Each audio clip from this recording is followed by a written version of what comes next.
கேட்டுக்கொண்டிருப்பது உங்க அதிரை எஃப்எம்மில் அதிரை எஃப்எம் மகளிர் மட்டும். வெல்கம் பேக் நேர்களே, நீங்க கேட்டுட்டு இருக்கீங்க அதிரை எஃப்எம் 90.4. நமது சமூகம் நமது நலன். அதிரை எஃப்எம் மகளிர் மட்டும் நிகழ்ச்சிக்கு உங்கள் அனைவரையும் வரவேற்கிறேன். நான் உங்க ஆர்ஜே ஃபாஹிரா. நேர்களே, நிகழ்ச்சிகளை தொடர்ந்து மிஸ் பண்ணாம கேளுங்க.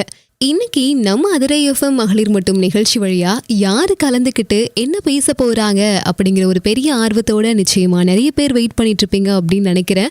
இன்னைக்கு நிகழ்ச்சியில சென்னையில இருந்து ஒரு டெய்லரிங் பிஸ்னஸை ஒரு பெரிய அளவில் சூப்பராக பண்ணிட்டு இருக்கக்கூடிய மிஸ்ஸஸ் பிரபா யுவராஜ் மேம் அவர்கள் தான் நிகழ்ச்சியில் இணைந்திருக்காங்க. ஸோ வாங்க அவங்க கிட்ட பேசி அவங்களுடைய பிஸ்னஸில் எப்படிலாம் அவங்க சக்ஸஸ் பார்த்தாங்க, அவங்களுடைய எக்ஸ்பீரியன்ஸில் என்னெல்லாம் கற்றுக்கிட்டாங்க, அது மூலமாக நம்ம என்னெல்லாம் தெரிஞ்சுக்க போகிறோம் அப்படின்றத தெரிஞ்சுக்கலாம். தொடர்ந்து இணைந்திருங்க, மிஸ் பண்ணாமல் கேளுங்க. நிகழ்ச்சிக்குள்ளே போகலாம் வாங்க. வாழ்த்துக்கள் மேம். உங்களை பற்றி நம்ம நேயர்கள் கூட ஷேர் பண்ணிக்கோங்க. என் பேர் பிரபா யுவராஜ். நான் வந்து பீட்டர் ஃபேஷன் டிசைனர்னு சொல்லிட்டு பொட்டிக் ஷாப் வச்சு ரன் பண்ணிட்டு இருக்கேன். டெக்ஸ்டைல்ஸும் இந்த மந்த் வந்து ஸ்டார்ட் பண்ண போறேன். அண்ட் ரெடிமேட் ஷாப்ஸ்க்கு எல்லாமே ஸ்டிச் பண்ணி கொடுத்துட்டு இருக்கேன். ஆன்லைன்ல சேல்ஸ் எல்லாமே பண்ணிட்டு இருக்கேன்.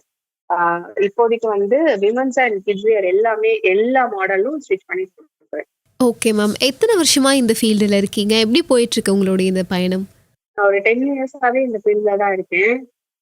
லாஸ்ட் ஒரு 5 இயர்ஸா வந்து வீட்டில தான் ஸ்டார்ட் பண்ணேன் இந்த பிஸ்னஸ் அப்படிங்கிறது வந்து ஒரு 5-7 இயர்ஸ் வந்து வீட்டில் பண்ணிட்டு இருந்தேன். அதுக்கு முன்னாடி எனக்கு ஸ்டிச் பண்ண தெரியும், பட் எனக்கு மட்டுமே ஸ்டிச் பண்ணிட்டு என்னோட அம்மாவுக்கு தம்பிக்கு அப்படி ஸ்டிச் பண்ணி கொடுத்துட்டு இருந்தேன். அதுக்கப்புறம் இந்த பிஸ்னஸா ஸ்டார்ட் பண்ணது பார்த்தீங்கன்னா லாஸ்ட் ஒரு 10 இயர்ஸா தான் வந்து பிஸ்னஸா பண்ணிட்டு இருக்கேன். இப்போ ஒரு 2.5 இயர்ஸா தான் வந்து ஷாப் வச்சு ரன் பண்ணிட்டு இருக்கேன். சக்சஸ்ஃபுல்லா போயிட்டு இருக்கு. ட்ரெஸ் அப்படிங்கும்போது எல்லாருக்குமே அத்தியாவசியமான ஒண்ணு. அதனால இது வந்து நல்லாவே போயிட்டு. Okay, super ma'am. இப்போ வீட்டில் மட்டுமே பண்ணிட்டு இருந்ததை இப்போ வெளியில கொண்டு வந்து ஒரு பிஸ்னஸாக ஸ்டார்ட் பண்ணியிருக்கீங்க இல்லையா? ஃபர்ஸ்ட் உங்களுக்கு இந்த பிளான் அப்படின்றது எப்படி வந்துச்சு? நம்ம வந்து டைலரிங் தெரியும், ஸோ இதே நம்ம ஒரு பிஸ்னஸாக ரன் பண்ணலாம், இதுக்கு ஒரு ஷாப் வைக்கலாம் அப்படின்ற ஒரு பிளான் எப்படி மேம் வந்துச்சு? இது ஆக்சுவலி பிஸ்னஸா ஸ்டார்ட் பண்ணணும் அப்படிங்கிறது ஹஸ்பண்ட் தான் வந்து இதுக்கு வந்து முழு காரணம் சொல்லலாம். அவங்கதான் என்ன நிறைய விஷயத்துல வந்து ஊக்குவிச்சாங்க, செய்யறதுனால முடியும் அப்படிங்கிறது. எனக்குமே ஃபர்ஸ்ட் தயக்கம் இருந்துச்சு. ஷாப் வச்சு ரன் பண்ணோம்னா அதோட ரெண்ட், அதோட மற்ற எல்லாமே பார்க்கணும். என்னால அதுல இருந்து எடுக்க முடியுமா, என்னால இன்வெஸ்ட் பண்ணி என்னால சக்சஸ்ஃபுல்லா ரன் பண்ண முடியுமா அப்படிங்கிற டவுட் வந்து எனக்கு ஸ்டார்டிங்ல இருந்துச்சு. பட் ஹஸ்பண்ட் தான் வந்து என்னை ஊக்குவிச்சு என்னால பண்ண முடியும், நீ ஸ்டார்ட் பண்ணு அப்படிங்கிற மாதிரி சொன்னது. அதுக்கேற்ற மாதிரி இந்த ஃபர்ஸ்ட் ஸ்டார்ட் பண்ணும்போது பாத்தீங்கன்னா கொஞ்சம் ஸ்லோவா தான் இருந்தது. ஒரு ஒரு 2 to 4 months வரைக்குமே ஸ்லோவா தான் இருந்தது. ஆனா அதுக்கப்புறம் வந்து பிக்கப் ஆக ஆரம்பிச்சிருச்சு. Okay ma'am. இப்போ வந்து ஒரு பிஸ்னஸ் நீங்கள் ஸ்டார்ட் பண்ணி சக்ஸஸ்ஃபுல்லாக ரன் பண்ணிட்டு இருக்கேன் அப்படின்னு சொன்னீங்க.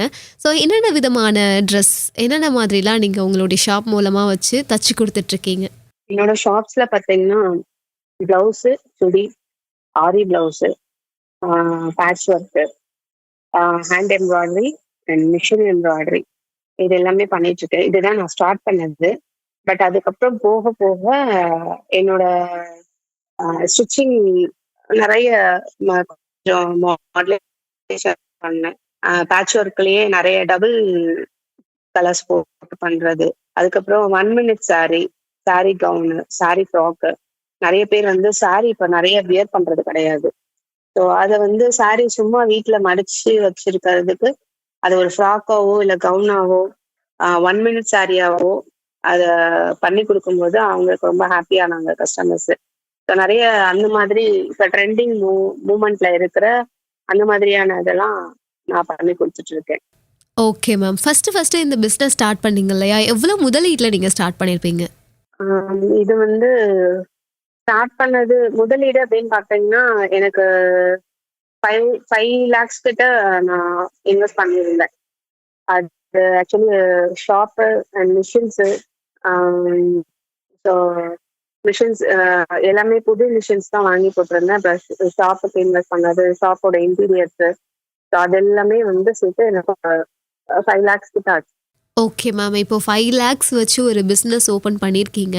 இப்போ மக்கள் மத்தியில வரவேற்புன்னு ஒண்ணு இருக்கும் இல்லையா? ஸ்டார்ட்டிங்ல இப்போ நீங்க ஒரு டைலரிங் வீட்ல தச்சுட்டு இருந்தத வெளியில தனியா கொண்டுட்டு வந்தப்போ, மக்கள் மத்தியில வரவேற்புங்கிறது உங்களுக்கு எப்படி இருந்துச்சு? இப்போ எப்படி இருக்கு? ஸ்டார்ட்டிங்ல ஸ்லோவா தான் இருந்துச்சு. ஸ்டார்ட்டிங்ல பார்த்தீங்கன்னா, ஒரு நாளைக்கு ஒரு கஸ்டமர் வந்தாங்கனாலே பெரிய விஷயமா இருக்கும். அதுக்கப்புறம் ரீச் ஆக ஆக என்னோட ஸ்டிச்சிங் நெறைய கஸ்டமருக்கு பிடிக்க ஆரம்பிச்சுச்சு. அவங்களோட என்னோட ஃபினிஷிங் ஒர்க்கு, பெர்ஃபெக்ட்டா ஸ்டிச் பண்றது, அவங்களோட ஸ்டைல் என்ன ஸ்டைல் கேட்டாலும் அத பண்ணி தருவேன். இப்ப நியூ ட்ரெண்டிங்ல இருக்கிற மாதிரி என்ன மாதிரி மாடல் கேட்டாலும், அது வந்து அவங்க என்ன கேட்குறாங்களோ, அத அப்படியே பிரசன்ட் பண்ணுவோம். ஸோ அதெல்லாம் பிடிச்சு நெறைய யங்ஸ்டர்ஸ் தான் எங்க ஷாப்க்கு வருவாங்க. நெறைய ட்ரெண்டிங் மாடல்ல போயிட்டு இருக்கிறத எல்லாமே அவங்க கொண்டு வந்து காமிப்பாங்க. நான் சொன்ன இன்ஸ்டால இருக்கிறது, Facebookல இருக்கிற மாதிரி அந்த மாடல்ஸ் எல்லாம் எடுத்துட்டு வந்து காமிப்பாங்க. அவங்களுக்கு அவங்க என்ன கேட்குறாங்களோ அத அப்படியே ப்ரெசென்ட் பண்ணுவோம். அத பிடிச்சு அதுக்கப்புறம் நெறைய கஸ்டமர்ஸ் இப்போ எனக்கு இருக்காங்க. Okay ma'am. இப்போ ஸ்டார்ட்டிங்ல ஸ்லோவா இருக்கு அப்படின்னாலுமே, இப்போ போக போக உங்களுடைய பிசினஸ்ல ஒரு நல்ல டெவலப்மெண்ட் இருந்துட்டே இருக்கு இல்லையா? இப்போ மார்க்கெட்டிங் அப்படின்றத எப்படி பண்றீங்க? இப்போ உங்களுடைய ஸ்டிச்சிங் எல்லாத்தையுமே ஆஃப்லைன்ல மட்டும் தானா? அல்லது ஆன்லைன்லயுமே நீங்க சேல் பண்ணிட்டு இருக்கீங்களா? ஸ்டார்ட்டிங் வந்து எனக்கு மார்க்கெட்டிங் அப்படிங்கிறது ரெஃபரன்ஸ் தான். கஸ்டமர்ஸ் தான் என்னோட ரெஃபரன்ஸ். அவங்க சொல்லி தான் ஆ நெறைய பேர் வந்தாங்க. இப்போ வந்துட்டு வெப்சைட் ஓப்பன் பண்ணியிருக்கேன். வெப்சைட்டு, இன்ஸ்டா, Facebook அதுல எல்லாமே வந்து என்னோட இது பண்ணிட்டு இருக்கேன். ஸோ அத பார்த்தும் நெறைய கஸ்டமர்ஸ் கேட்டுருக்காங்க. அத பார்த்து நெறைய கஸ்டமர் வராங்க. வெளியூர்ல இருக்கவங்க எல்லாருமே வந்து ஆர்டர் குடுத்துருக்காங்க. அவங்களுக்கு ஸ்டிச் பண்ணி கொரியர் பண்றது, அந்த மாரி எல்லாமே பண்ணிட்டு இருக்கேன். Okay ma'am. இப்போ ஆன்லைன்லயுமே வெப்சைட்டுமே கிரியேட் பண்ண ஸ்டார்ட் பண்ணிட்டீங்க. இப்போ நேயர்கள் உங்கள தொடர்பு கொள்ளணும் அப்படின்னா எப்படி கான்டாக்ட் பண்றது? என்னோட கான்டாக்ட் நம்பர் இருக்கு. என்னோட நம்பருக்கு கால் பண்ணலாம். அதுக்கப்புறம் என்னோட வெப்சைட் ஐடி, இல்ல இன்ஸ்டா அதுலலாம் கூட கான்டாக்ட் பண்ணலாம்.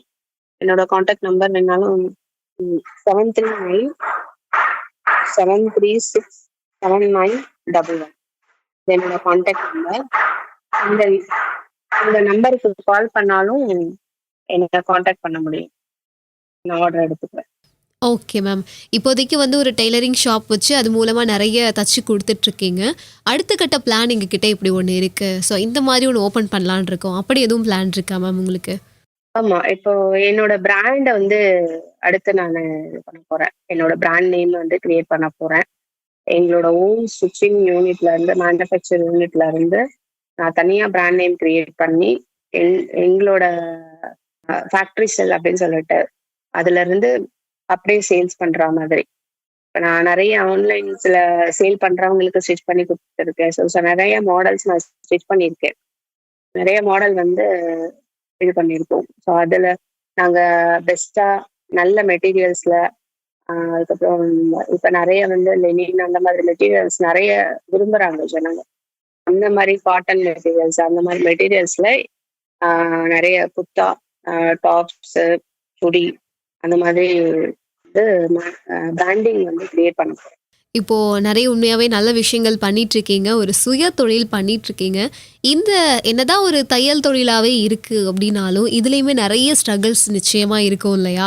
ஸோ இந்த பிசினஸ்ல நீங்க என்னென்ன சவால்கள் சந்திச்சீங்க? எப்படி ஓவர் கம் பண்ணி வரீங்க மேம்? இதுல சவால்கள் அப்படின்னா, எனக்கு ஒர்க்கர்ஸ் தான் சவாலா இருப்பாங்க. நம்ம ஒரு ஆர்டர்ஸ் வந்து இந்த டேட்ல டெலிவரி குடுக்குறோம் அப்படின்னு சொல்லுவோம். ஸோ எனக்கு வந்து ஒர்க்கர்ஸ் வந்து அது கரெக்ட்டா அந்த டைம்ல ஏதோ அவங்களுக்கு மேபி அவங்களுக்கு ஏதோ பலவீனம் ஏதோ ஒரு இதுவா இருக்கும். ஹெல்த் இஷ்யூவா இருக்கும். So அந்த டைம்ல அவங்க லீவ் போட்டுட்டாங்க அப்படின்னா, அந்த டைம்ல நான் டெலிவரி குடுக்குறேன் அப்படின்னு சொன்ன டேட்ல நான் டெலிவரி குடுத்தாகணும். ஸோ அந்த டைம்ல நான் அத உட்காந்து ஒர்க் பண்ணியே ஆகணும். ஒர்க் பண்ணி அத முடிச்சு ஃபினிஷ் பண்ணி அவங்களுக்கு என்னைக்கு டேட்டோ அந்த டேட்ல டெலிவரி குடுக்கணும். So அதெல்லாம் கொஞ்சம் கொஞ்சம் ஸ்ட்ரகிளா தான் இருக்கும். பட் அவங்களுக்கு கஸ்டமருக்கு அந்த டேட்ல டெலிவரி குடுத்துட்டோம் அப்படின்னா, அது வந்து எனக்கு டபுள் இன்கம் மாதிரி. அவங்க அவங்க கிட்ட இருந்து அடிஷனலா இன்னும் நெறைய ரெஃபரன்ஸ் கிடைக்கும்.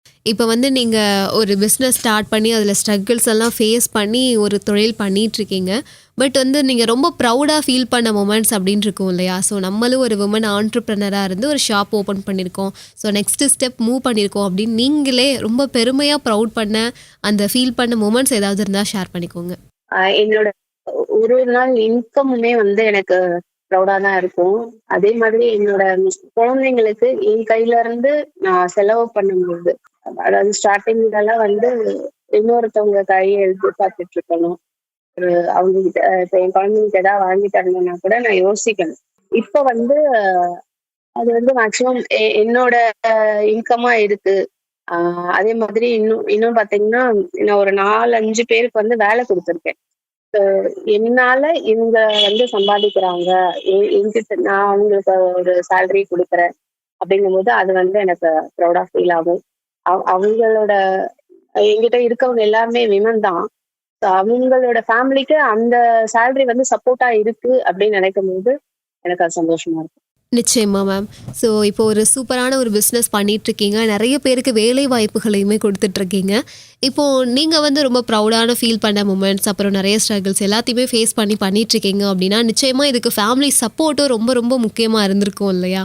ஸோ அந்த மாதிரி உங்களுடைய ஃபேமிலி சப்போர்ட்டுங்கிறது ஸ்டார்டிங்கில் எப்படி இருந்துச்சு? இப்போ வரை எப்படி இருக்கு மேம்? உண்மையா சொல்லணும். ஃபேமிலி சப்போர்ட் இல்லாம ஒரு விமனால வெளியில வரவே முடியாது. அது நான் உறுதியா நம்புறேன். ஃபேமிலி சப்போர்ட் இருந்தா மட்டும் தான் ஒரு விமன் வந்து வெளியில வந்து சந்தோஷமா வேலை செய்ய முடியும். அந்த இந்த விஷயத்துல வந்து எனக்கு என்னோட ஹஸ்பண்ட், என்னோட குழந்தைங்க 2 பெண் குழந்தைங்க. அவங்க 2 பேருமே வந்து எனக்கு சப்போர்ட்டா இருக்காங்க. என்னோட ஹஸ்பண்டும் எனக்கு சப்போர்ட்டா இருந்து, எனக்கு ஒரு ஒரு காரியத்தையும் ஊக்குவிச்சு, இந்த டிஜிட்டல் மார்க்கெட்டிங்ல நெறைய விஷயங்கள கத்துக் குடுக்கறது அவர்தான். எனக்கு இந்த விஷயத்த இப்படி இப்படி செஞ்சா உன்னோட ஃபீல்டு வந்து இன்னும் கொஞ்சம் இம்ப்ரூவ் பண்ணலாம் அப்படிங்கிறத வந்து எனக்கு கத்துக் குடுக்கறது அவர்தான். எனக்கு சப்போர்ட்டா இருக்கிறதும் அவர் மட்டும்தான். Okay, super ma'am. ஸோ உங்கள மாதிரியே ஒவ்வொரு பெண்களுக்குமே ஏதாவது ஒரு சுயதொழில் தொடங்கணும் அப்படின்ற ஆசைலாம் நிறைய பேருக்கு நிச்சயமா இருக்கும். ஸோ அப்படி உங்கள மாதிரி ஒரு தையல் தொழில் செய்றவங்களா இருக்காங்க அப்படின்னா, அந்த தையல் தொழில்ல சாதிக்கணும் அப்படின்னு நினைக்கக்கூடிய பெண்களுக்கு நீங்க என்ன சொல்ல விரும்புறீங்க? கண்டிப்பா. தையல் தொழில்ல அது வந்து எப்பவுமே வந்து கைவிடாது. தையல் தொழில் தெரிஞ்சிருக்கு அப்படின்னா, ஜஸ்ட் இப்போதைக்கு ஸ்டார்ட் பண்ணுங்க. வீட்லயே கூட ஸ்டார்ட் பண்ணுங்க. சும்மா ஒரு சாரிய ஓரம் அடிக்க ஸ்டார்ட் பண்ணுங்க. அதுல ஒரு இன்கம் வரும். கண்டிப்பா. அதுலருந்து நீங்க படிப்படியா மேல வரலாம். சும்மா நீங்க ஒரு பெடல் மிஷின் மினிமம் வந்து 5 லேக்ஸ் கிடையாது. மினிமம் வந்து ஒரு 6,000 இருந்தாலே தையல் தொழில ஸ்டார்ட் பண்ணலாம். சும்மா வெளியில ஒரு போர்டு போட்டு ஒரு சாரி ஓரம் அடிச்சு தரேன் அப்படின்னு போட்டாங்கனாலே, அவங்களுக்கு டெய்லி இன்கம் பார்த்தோம்னா, ஒரு நாளைக்கு மினிமம் வந்து 200 வந்து 300 வரைக்கும் சம்பாதிக்கலாம். நல்ல ஒரு தொழில் இது. நிச்சயமா மேம். ஸோ இப்போ ஒரு தொழில் தொடங்க போறாங்க அப்படிங்கிறவங்களுக்கு, அந்த தொழிலுக்கான முதலீடு, மூலதனம், அப்புறம் அது பத்தின பயிற்சி, இது எல்லாத்தையுமே கடந்து அவங்களுக்கு எந்தெந்த தகுதிகள்லாம் இருந்தா கூட நல்லாயிருக்கும் அப்படின்னு எத சொல்லுவீங்க? சுயதொழில் எல்லாருக்கும் எந்த அளவுக்கு அவசியம்னு சொல்லுவீங்க மேம்? தொழில் சுயதொழில் வந்து எல்லாருக்குமே ரொம்ப அவசியமானது. நம்ம கையில ஏதோ ஒரு தொழில் வச்சிருந்தோம்னா, கண்டிப்பா அத வச்சு நம்ம முன்னேறலாம். அதுக்கப்புறம் பார்த்தீங்கன்னா, அந்த அந்த அத அத பேஸ் பண்ணி நம்ம ஃபேமிலியோட பொருளாதாரத்தையும் உயர்த்த முடியும். நிச்சயமா மேம். ஸோ எல்லாருக்குமே வந்து ஒரு இண்டிபெண்டன்ஸ், ஒரு ஃபினான்ஷியல் இண்டிபெண்டன்ஸை கொடுக்கக்கூடியதா இந்த சுய தொழில் இருந்துட்டுருக்கு. இன்னைக்கு நம்ம அதிரை எஃப்எம் மகளிர் மட்டும் நிகழ்ச்சியில் கலந்துக்கிட்டு நிறைய நல்ல விஷயங்கள் நீங்கள் கூட ஷேர் பண்ணீங்க. இப்போ நீங்கள் ஒரு விமன் அப்படிங்கிற அடிப்படையில் மற்ற பெண்களுக்கு இந்த தருணத்தில் என்ன சொல்ல விரும்புறீங்க? கண்டிப்பா. விமன் பெண்கள் அப்படின்னா வீட்டுக்குள்ளதான் இருக்கணும் அப்படிங்கிறது அவசியம் கிடையாது. வீட்டு வேலையை மட்டும் தான் பார்க்கணும் அப்படிங்கிறது அவசியம் கிடையாது. நம்ம அந்த டைமை மீறி செய்யறதுக்கு நிறைய வேலைகள் இருக்கு. இன்கம் எடுக்கிறதுக்கு நிறைய தொழில்கள் இருக்கு. ஸோ எல்லாருமே வந்து வீட்ல இருந்து சம்பாதிக்கிறதுக்கும் இப்ப நிறைய வழிகள் இருக்கு. ஸோ வீட்ல இருந்து வீட்டு வேலைகளை மாத்திரமே பார்த்துட்டு பிள்ளைங்களை மாத்திரமே பார்த்துட்டு இருக்கேன், எனக்கு அதுக்கே டைம் சரியா இருக்கு அப்படி சொல்லாம, எல்லாருமே வந்து ஒரு சுய தொழில் செய்யணும் அப்படிங்கறது என்னோட ஆசை. எல்லாருமே வந்து ஏதோ ஒரு இன்கம் வீட்ல இருந்தோ இல்ல வெளியில போய் எடுக்கலாம் அப்படிங்கிறது என்னோட இது கான்பிடன்ட். எல்லாருமே வந்து இண்டிபெண்டா இருந்து ஏதோ ஒரு வேலையை செஞ்சு இன்கம் எடுங்க. Okay ma'am. இப்போ ஃபைனலாக நம்ம அதிரை எஃப்எம்க்கும் அதிரை எஃப்எம் நேயர்களுக்கும் என்ன சொல்ல விரும்புறீங்க? தேங்க்யூ ஸோ மச் என்ன இந்த இன்டர்வியூல ஜாயின் பண்ண வச்சதுக்கு. மதுரை எஃப்எம் நேயர்களுக்கும் தேங்க்யூ. எல்லாருமே வந்து வாழ்த்துக்கள் எல்லாருக்கும். நேயர்களே, நிகழ்ச்சியை முழுமையா தொடர்ந்து கேட்டு பயன் அடைஞ்சிருப்பீங்க அப்படின்னு நம்புறேன். நம்மளோட அதிரை எஃப்எம் மகளிர் மட்டும் நிகழ்ச்சி வழியா டைலரிங் பிசினஸ் பத்தின நிறைய நல்ல விஷயங்களை நம்ம கூட ஷேர் பண்ணிக்கிட்ட பிரபா மேம் அவர்களுக்கு நேயர்கள் சார்பாகவும் அதிரை எஃப்எம் சார்பாகவும் வாழ்த்துக்களையும் நன்றிகளையும் தெரிவித்துக் கொண்டு நிகழ்ச்சியிலிருந்து விடைபெற போறேன். நான் உங்க RJ ஃபாஹிரா. நிகழ்ச்சி பற்றிய கருத்துக்கள், விமர்சனங்கள், ஆலோசனைகள் தெரியப்படுத்த 7373776904 இந்த நம்பருக்கு கால் பண்ணியோ அல்லது வாட்ஸ்அப் மூலமாவோ தெரியப்படுத்தலாம். இது நம்ம அதிரை எஃப்எம் 90.4, நமது சமூகம் நமது நலன். நீங்கள் கேட்டுக்கொண்டிருப்பது உங்க அதிரை எஃப்எம்மில் அதிரை எஃப்எம் மகளிர் மட்டும்.